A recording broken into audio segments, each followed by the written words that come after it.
Hello guys, welcome back to my channel, Fast Hands Gaming. I'm your boy Fast, and we're back on Clash of Beasts today. And with the Forge event coming up next week, I know some people have already gone into Tier 6, or some are probably going to be looking at Tier 6. And it's been a while since I did anything since the last Forge involving it, so I figured now would be the best time to kind of go ahead and do some gameplay of at least the legendaries and what to expect from Tier 6. So right off the bat, let's go ahead and get into the first one that you technically have access to, and that is going to be Tez. Now, Tez is going to be the diamond beast that you have to pay for. It's either going to be a $50 pack, or you can buy it with your rubies. This is the first one I have actually ever fully 100% wanted and actually did go ahead and buy.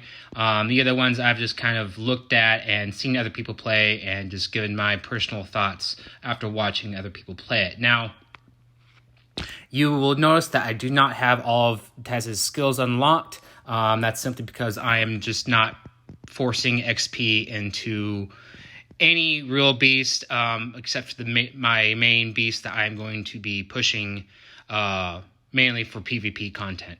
But that being said, I think I can very easily show you guys the gameplay of Tez. Tez is really cool beast. Let's just go ahead and go over the two skills that I do have unlocked. So the first one, he is going to be a rogue. He has infection. Now, how infection works is basically you target a tower and it starts to slowly eat away, kind of like poison. And then if that tower is destroyed, it'll move on to the next tower. It is kind of a slow damage over time compared to like any other of the fast-eating spells like Tantalos, but it is still pretty decent. And then the other one is basically the Slurn version of Shashman's ability. I prefer this ability on rogues for sure. There is another beast in Tier 6 that has the same ability, but it's on a mage, and I just don't feel like you do get the same impact that you can with a rogue. Just the fact that you can hit towers so much faster. I mean, you can technically hit up to 4 towers compared to 3 with a swipe. But just inflicting damage over time when using it. So, and then I know it's kind of hard to see, but I'm guessing his Tier 6 ability, just because looking at it from what I can see, is going to probably be somewhat of a cloak. And then I would assume that he has looks like to be a void tower or a void cannon resist, and then some sort of AoE at the very end. So let's go ahead and get into his gameplay. I was really impressed with Tez right off the bat. Level 1, he was able to do 75% with no skills, which is pretty decent. The power level is good. Definitely. So we'll get into all the gameplay of these 4 legendaries, and then I'll kind of go over the assessment. Another really cool thing about Tez is his story. Honestly, and I'll get into all this throughout the video, I feel personally, just from reading the stories, I think Tier 6 should have been the season. At least in my opinion. First off, Tez, basically his whole story is like he's basically a living god. He's not a god in this realm, but he's so powerful, he was on the verge of being a god in his own right. However, of course, being so powerful, sooner or later you're going to want to pick a fight with other strong beings. Well, in his fault, he decided to pick a fight with the god of Slurn, and it didn't go well. It did not go well. As you can see here, level 4 easily does the base. Basically, him and the god of Slurn got into a giant war or battle, and while he did hold his own, unfortunately, you are still fighting a god, and Slurn proceeded to rip out his back, and on the verge of him dying, even though he was an enemy, Slurn knew how powerful he was, so he infused the 3 dead souls of 3 dead generals of his alignment into Tez. That way, Tez would always be under his control. Now, with this whole season being the season of, basically a all-out war, what's better than that? Like a giant beast that basically is like a god and is now under the control of 3 generals. I mean, that just speaks war. So I for sure would have thought, just reading the story, that this guy should definitely have been maybe just one of the legendaries. I don't know, but I definitely think Tez, in his own right, I think he would have probably been a lot cooler in the current season. So let's go ahead and get on to the next one. This is going to be, typically, Scavenge is going to be realistically can be the first legendary you can unlock with breeding. So right off the bat, honestly, the first time I saw this thing, I was just like, man, this thing is just dumb. It's ridiculously funny, but I didn't like it at first, and I don't know, it kind of grew on me. I do like the scorpion tail, that is pretty cool. But let's go ahead and get into his abilities. He is a berserker. His first ability is going to be Piercing Wave, which is a sonic emit. Basically just a sonic wave, deals damage in the path, can typically hit about 4 towers, maybe 5. His next ability is going to be Health for Mana. Now, I hate this ability. This ability is not good. I've never liked this ability on any creature. I don't think it's worthwhile to sacrifice your health for mana. I mean, that's not what you need, especially when you need to be keeping as much life as you possibly can.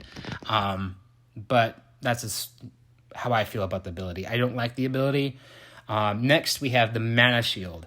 And I can see this is why we have the health for mana, probably because this reduces mana, not health. So while you're in the shield, you're going to lose your mana, not health. So yes, it kind of works in combination, but at the same time, I would just rather have like a regular, like Tantalos has you deal damage to a tower and you gain life and it gain mana. I mean, there's so many other abilities I think that could have been better fitted. And then obviously he does have the critical rage, and it's this rage, its beast causes a critical hit. It will gain mana through the void. And then his final is Lava Storm. And it looks cool. It doesn't really do this. I don't personally like his AoE. It's just really high costing. But let's go ahead and get into the video, or the attack. Like I said, he is pretty easily to unlocked pretty quickly through breeding. And if people didn't already know, I would like to go ahead and make sure people, for a lot of time now, we have been having to go and kind of guess and do 200 100 when we're breeding. Apparently, through a quality of life adjustment where they never told us anything about it, or they did, and I just missed it, you no longer have to do that. They've actually made it so that you simply can just, if a beast costs 5,000, you put 10,000 into it, it's only going to pull out the 5,000, and then it will be gone. So what that means is breeding guides are going to be a lot easier to fix and fully update now, because we don't have to guess. We can get legit actual numbers. So keep that in mind. Did that a little too early. So, I mean, like I said, he's level 15. He's not bad. Has all of his abilities. I really only like the 2 abilities, personally.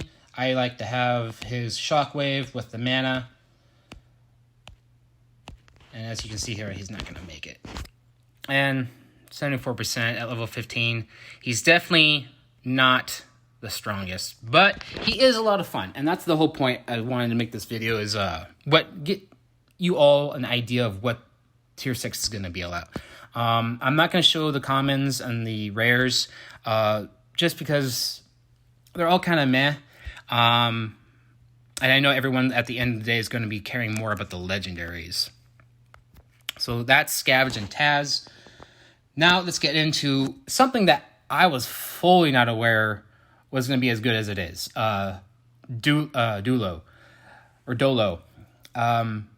Mage, actually super really fun and crazy good abilities. If anything, again, like I said, I fear tier 6 should have just been this season. It has nothing really to do with war, but her abilities are just crazy. And then I only have 3 of them, but they're still so good. So the first one is a Poison Blast. So basically, it is an AoE, hit some towers with poison. I always kind of thought of it kind of like Kef, which we all know Kef was one of my favorite mages. But it's another damage over time. And then we have the Mana on Destruction. Now, see, I think Scavenge would have been way better with this one. So basically, restores mana upon destroying a tower. That's way better. I don't want to sacrifice my health just to get mana. And then, what I think, literally, this thing could have been a mythic, in my opinion, because of this one ability. I've never seen this ability before, because it's all obviously just for her. Basically, it will dissolve into a mist and become untargetable. Attacking will not break its invisibility. So you can't target it, which means you don't take damage. Which basically means you have a short period of time where you are basically invisible and can still keep attacking, and that it won't go out of it. That is just super good. I really do like it. I'll go ahead and show it to you guys.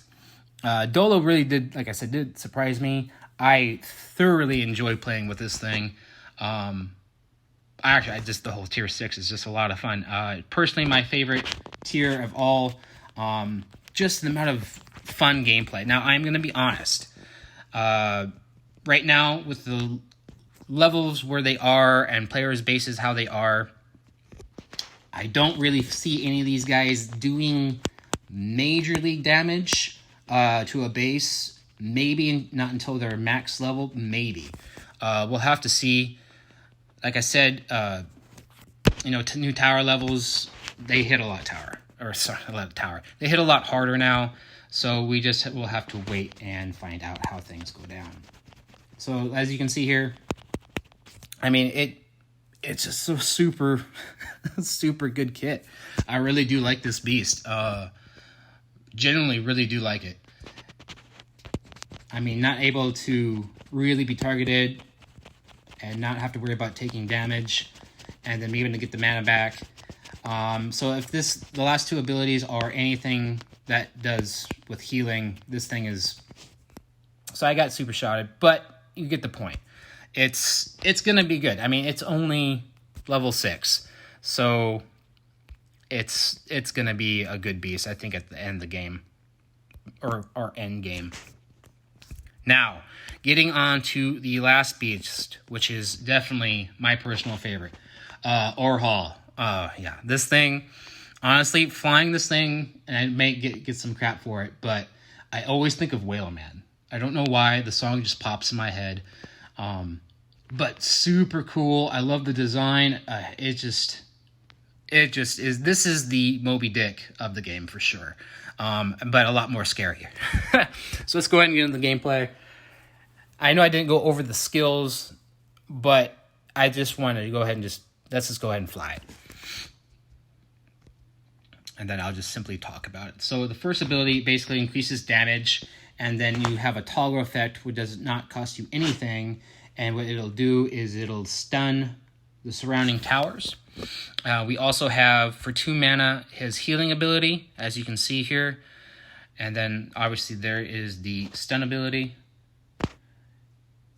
Now, he also does have a shield that he can place on himself, like this. Obviously, barrel towers can get rid of it. I just love how it flies. It's just very majestic. The Death Whale. And then its final ability is basically does an AoE where you can go through, it'll go and target towers at random. Again, not really an ability I like, especially just right now. I think he needs to be a higher level for me to feel more comfortable, because as you can see here, it kind of does still take a lot of damage.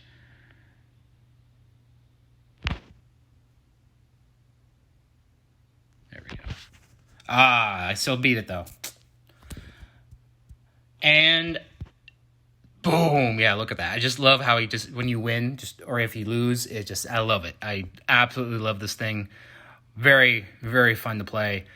Now let's really get into it. Now, see, I think Orhal definitely should have been in this season. I know I keep saying that. It's just tier 6. Almost everything was like revolved around war. And look at it. You can see the plating, just like the season. It was literally stolen as a calf, which if people don't know, baby whales are called a calf, and placed through mana. Well, these things already fly through, I guess, a mana river, which already give them power. And when the scientists dipped it in more mana, basically it caused it to grow and grow, and it's through the story, it says it's still growing. So think of a giant whale that will never stop growing. And then they placed a giant cannon on it, and it's just got all this armor. Like, if I was going to go to war, this is what I would want. Like, I know this season we have a vulture, we've got, the armadillo, and then we've got the new centipede, and then the yeti. But this thing is what you want in war. Have a fleet of these things? Are you kidding me? No one's going to care. I mean, he's got the armor on bottom, so it's going to be harder to target his obviously the bottom part where it's going to be most vulnerable. It's around his head. I just think this thing and Tez for sure should have both been, just their stories alone, both built for war, both super strong. And same with Dolo. I mean, Dolo has nothing to do with war, but its just abilities are just so good. So overall, I do think most people are going to have a lot of fun playing with Tier 6. I do enjoy playing all of these. Now let's get into the negative part. And I'm going to talk about Orhal first. So my problem with Orhal is it is very mana intensive. And a lot of people who have played other games, I'm sure, understand a beast can be really good. But if you have no way to supplement that mana, or its abilities just constantly cost too much, it's going to be hard to fly. And defenders were going to shoot it down. So that's my biggest issue is Orhal doesn't have a way to continue to get mana. And since it has no way to get mana, obviously if it were to hit a whole long island Theros, it's going to die. It's going to get harpooned, especially with a defender, because you have already... its abilities already or cost so much that any increase is going to hurt Orhal a lot. And that's what's disappointing about Orhal. And that's how people are going to shoot it down. So there's Orhal. And then just for the last ability, just because I didn't show it to you, it's Rolling Thunder. I'm sure many of you are already used to that.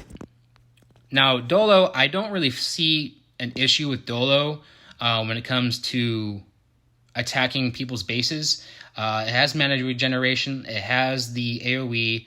It's also going to look to have, looks like maybe Void, or maybe it's going to have some sort of resist, and then level 15 ability. I don't know what it's going to be yet. But I can't really say anything really bad about Dolo. I think it's pretty well balanced. I do think it definitely needs to be probably a max level. And unfortunately, I think Tier 6, if it had just dropped a little bit earlier before we could push all the way up to 125, I think Tier 6 probably would have been perfect for a lot of us. We could have used it in PvP a lot more, but it is what it is. And then Scavenge, I don't think many people are going to... I mean, he's fun to play, but when it comes to PvP or attacking a real base, I don't think people are going to really enjoy playing this thing. I think he's going to be too easily able to be dropped. Like I said, I don't really like this on him. His Critical Rage and the Mana Shield are pretty decent, and same with this. I don't like the Lava Storm. So out of the 5 abilities, and that's another thing that's really cool about Tier 6, they have 5 abilities. Compared to if you were to look at, obviously, nope, I'm wrong. I'm just being weird. But it's just kind of weird to me that, they gave it the abilities that they did. And then Tez, I think Tez is going to be pretty solid. It's a rogue. It's got poison. It's going to have a camouflage. So we'll just have to see late game. But out of the 4 of them, I think Dolo and Tez definitely can probably take bases if you can max them fast enough. But that's just my personal opinion. So I hope everyone has a great rest of their day on Sunday, and good luck this week. And if you're going into Tier 6, leave a comment into what you're hopefully looking forward to.